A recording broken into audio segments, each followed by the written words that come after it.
Hi there, I'm Paige Bonerpartist. I'm part of the Angry Queer Company on Tumblr, and today we started a trend of reading really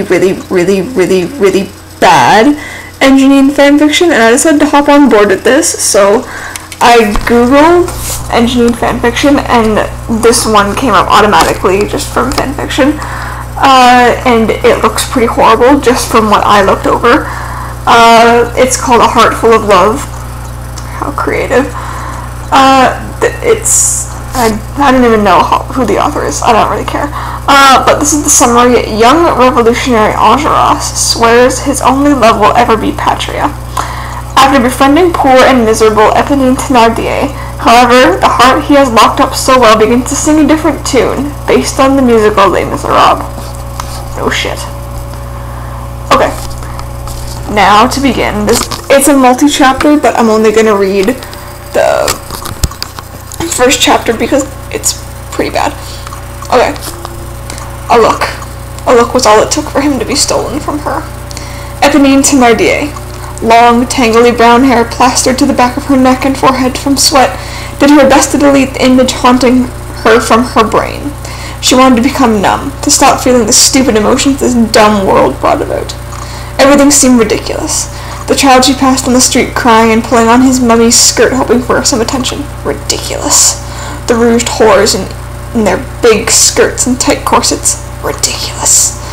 The cultured high society men with their top hats and unscuffed shoes who are busy browsing after them.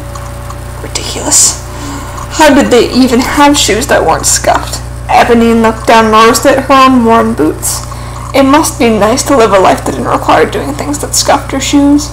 She sniffed. Whatever. Let Marius look at pussy little Cosette all he wants. As she came upon the destination she had been hurrying to, she told herself that she had pushed it from her mind. Her heart, still pumping at 200 miles per hour, called her bluff. She pushed the door open, barely wincing when the bandage around her left hand made contact with the doorknob. It was an injury she had received a few weeks ago. Don't look now, Marius, but it's an answer to your prayers. A young man with a messy brown mane and a bottle in each hand smiled goofily. Now you can stop weeping like a woman. Marius Pontmercy, so love-stricken he looked ill, looked quickly towards the door. He acknowledged Eponine warmly. Ponine, it's great to see you. He breathed heavily when he spoke, and when he shook her hand his was cold and clammy. Did you find her? Her stomach clenched and she drew his shaking hand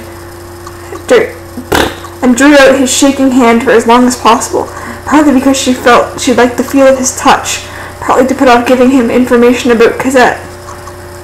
She's at 55 Rue Plumet. She lives there with her father.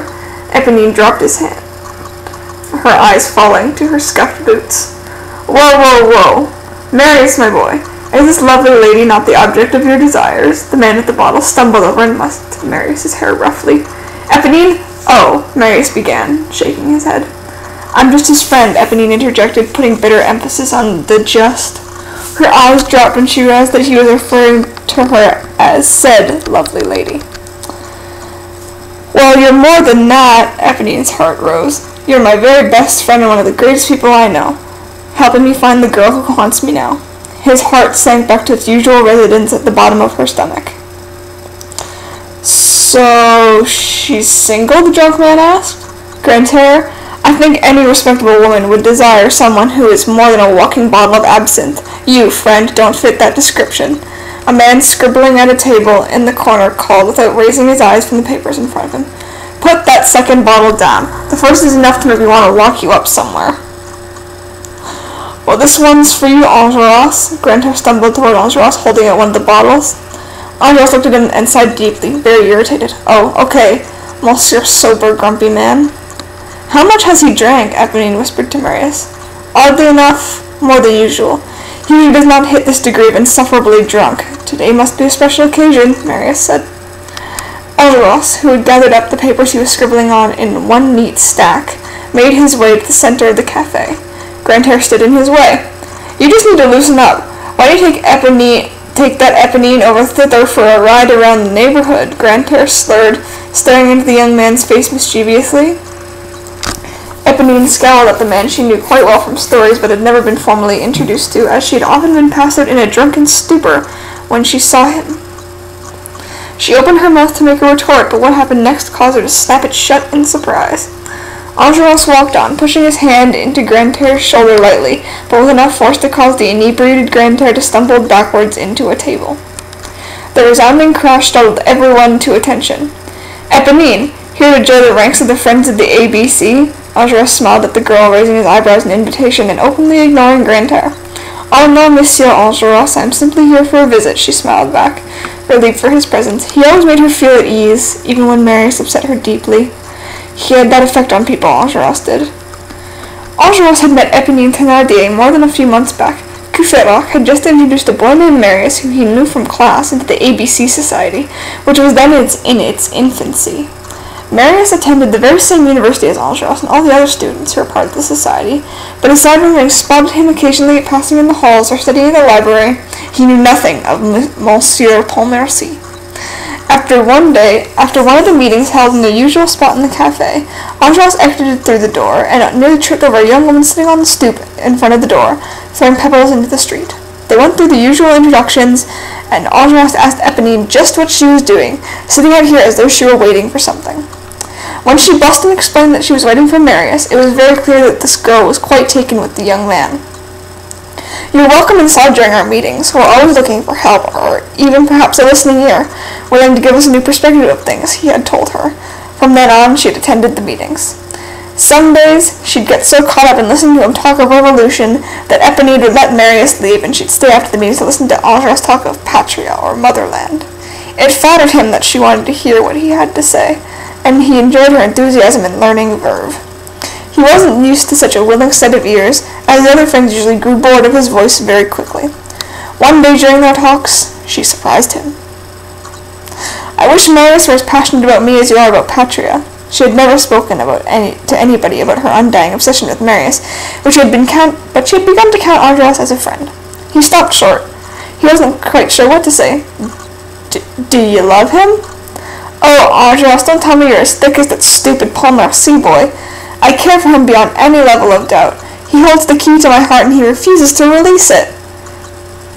"Ponine, you speak like a tortured poet, and we both know that it's not a good color on you," he teased, smiling reassuringly. His deep brown eyes, the color of rich cocoa beans, were set on hers. "Perhaps you should tell him of your affections." Enjolras could see the heart that rested within her round, intelligent blue eyes. "This bright young girl does not deserve the pain I see in her eyes." She inhaled sharply, her shoulders tense, a frown causing a crease between her eyebrows. She had almost appeared to be inwardly punishing herself for something. Enjolras, perceptive as he was, guessed correctly, and she felt she had revealed too much. "Don't feel that you can't talk with me of these things. I may chatter on about patria often, but I can listen just as well as I can speak." He reached out and squeezed her hand in a friendly gesture, which she withdrew from immediately. She switched subjects, keeping her eyes on the table, not in the mood for conversation anymore. "So with this whole revolution, I don't know how I feel towards it. Sure, it would be great if it actually worked. I just don't know if you could pull it off. What do I know, though? Probably don't even fully understand it. I love listening to you speak of it, though." She had begun to ramble, wanting to pull the topic as far from Marius as she could. She chose the option that pulled the farthest from him. "I'm going to go, Monsieur Enjolras, but I hope to see you soon." "Eponine," he called as she started out the door. "You will understand more than you let yourself believe. You're too hard on yourself. You are very smart. Oh, and talk to Marius.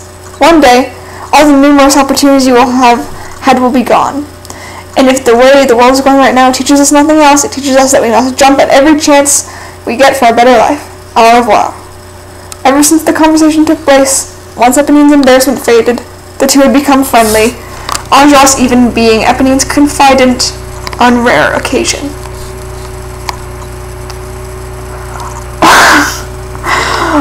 Wow, just okay. I don't even know what to say about that, other than the obvious throwing around of the slurs in there that were quite ableist at times, and referring to Marius as being unintelligent just really makes me angry, because Marius is a very smart man in the Brick, and referring to him as stupid just really pisses me off, because he's definitely not stupid. at all.